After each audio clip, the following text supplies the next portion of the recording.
Welcome back. We just went through two preliminaries which belong to high school level or below. Now let's move on to section 3 of this notebook, which roughly corresponds to college algebra level, math 1100 according to our system. Let's begin with a function concept. What is a function? It's a correspondence between two sets, and there's a rule. Every element in a certain set called domain must be assigned to one and only one element of another set called target. If you don't have that rule, then you don't have a function. According to our textbook author, there are 4 different ways to denote a function. And the first one is the easiest, explicit algebraic rule. Here's an example, the circumference formula. C of r is 2 pi r. That was easy. The second way is to represent it through a table. For certain selected x-coordinate values, you can give a function value. Now, what about x-coordinate values that are not listed here, and if you don't see a pattern, well, good luck. The third method is even worse. It's a way to express a function just by wording, or sometimes picture, or something very vague. Here's an example. This is a very well-known example, as a matter of fact. Let's consider an ellipse and let A be the major axis. That is, here's a center, and A is the distance from center to the point that is farthest from the center. And then the distance from the center to the closest point is called minor radius, and that's fixed as 1. And if I change my A values where A is greater than 1, I'll have different ellipses, as we can see here, and we're going to have different circumference. However, it's a function, yes, but we do not have nice algebraic formula for that. A compromise in that case is through something like this. This is related to the previous example. I actually calculated the circumference of those ellipses using computer algebra system and drew a graph. So for given x-coordinate value, we'll have all those function values in the y-coordinate, and then we can find out the behavior of the graph the function pretty well using the graph.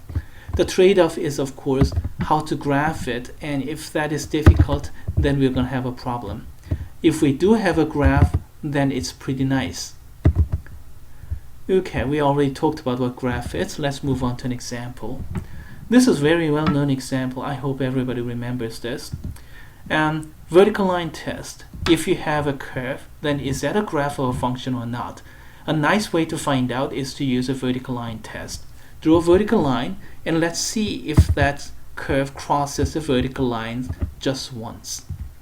For example, let's look at this blue curve and then draw this vertical line, which means for given x-coordinate value, x equals to 1 in particular, I have 1, 2, 3 y-coordinate values assigned.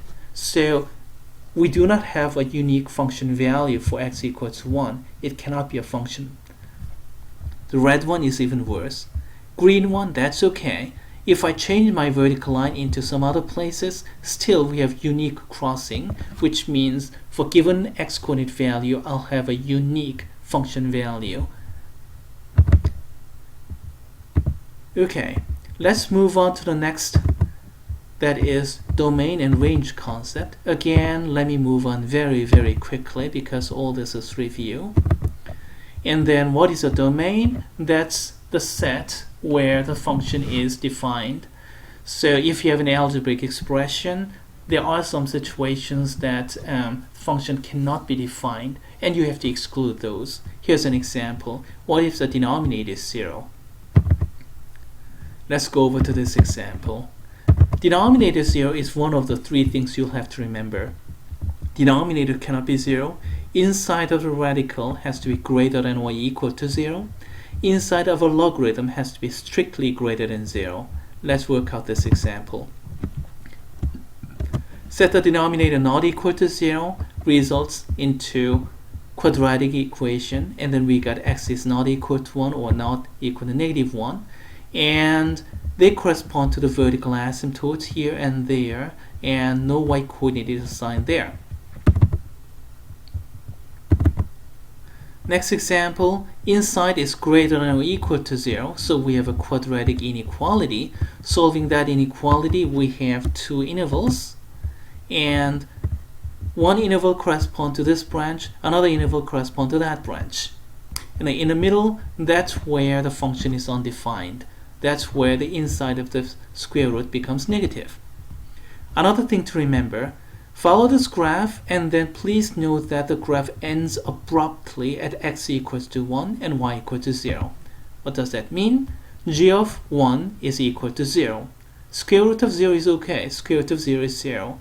So we have those function values at x equals 1 and negative 1. Consequently, we have to have this brackets in interval notations and then semi-inequality for inequality notations. Let's move on to logarithmic functions. It's pretty similar, but subtle difference lies on those bracket versus parentheses. Here we go. Inside must be strictly greater than 0, so we have this quadratic inequality here, greater than 0, and in solving it we get less than negative 1 or greater than 1. So we have these two branches, less than negative 1, greater than 1. But one thing to note is if I follow this graph and go closer and closer and closer to x equals to 1, the graph moves down, down, down to negative infinity.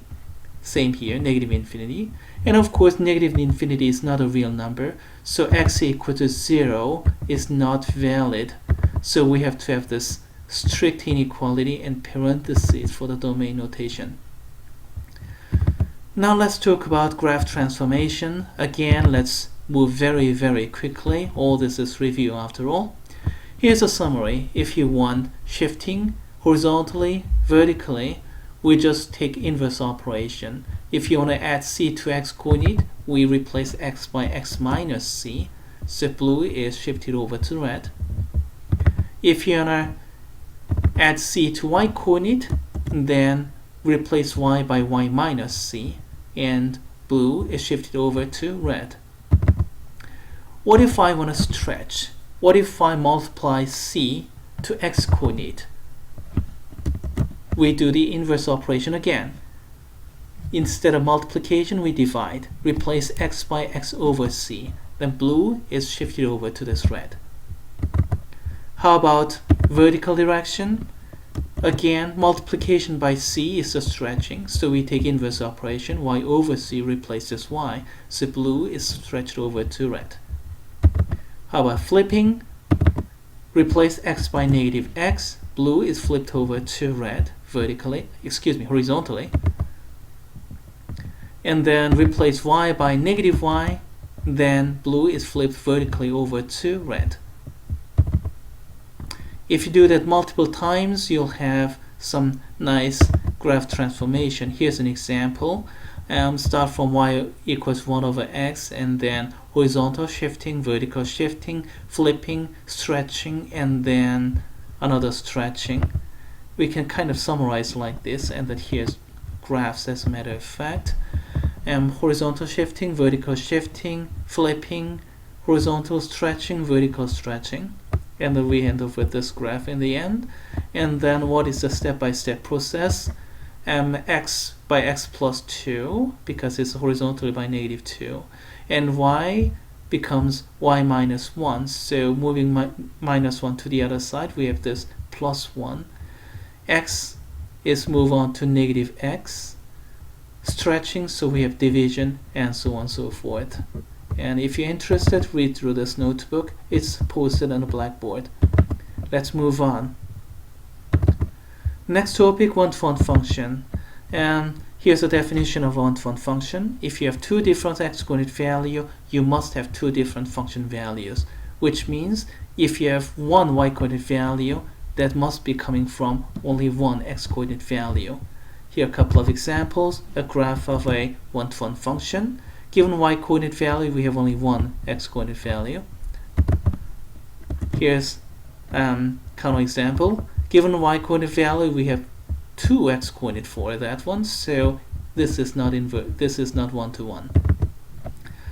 If Just like vertical line test, we have corresponding test called horizontal line test. I hope everybody remembers. The red one is a graph of a one-to-one function. The others are not. Draw a horizontal line and you'll see that given y-coordinate value, we have only one x-coordinate value assigned. This one, we have three x-coordinate values sharing one y-coordinate value. So they all share the same function value. So it's not a one-to-one function. Same for green one. If you have a one-to-one function, every y-coordinate is coming from one and only one x-coordinate value, so you can go back to where you started. That going back is called the inverse function. So y is going back to x, but then again it is customary to start from x, so we have to switch x and y either before or after. So we have this kind of notation. And this is inverse function notation, by the way, after the negative first power notation. Now, did I just talk about switching x and y? Yes, that must be reflected on the graph as well. Here are a couple of examples. Y equals to x squared versus y equals to square root of x. Nice inverse functions. And then what do you see? X is becoming y-coordinate, y-coordinate is becoming x-coordinate. Consequently, we have this flipping with respect to this purple principal diagonal. So symmetry with respect to y equal to x. The next graph, even more famous example, exponential and logarithmic function. Natural exponential and natural logarithmic, excuse me. Again, x-coordinate goes to y-coordinate, y-coordinate goes to x-coordinate. Consequently, we have this flipping with respect to this diagonal. Domain, let's see, range of this blue, y is greater than 0, will become domain of the inverse function. So x greater than 0. So that's reflected on this graph. Horizontal asymptote is becoming vertical asymptote. Now let's talk about how to find an inverse function. I emphasized several times we have to switch x and y, and that's the important point. And what do we do? Switch x and y, exchange x and y, and then solve for y.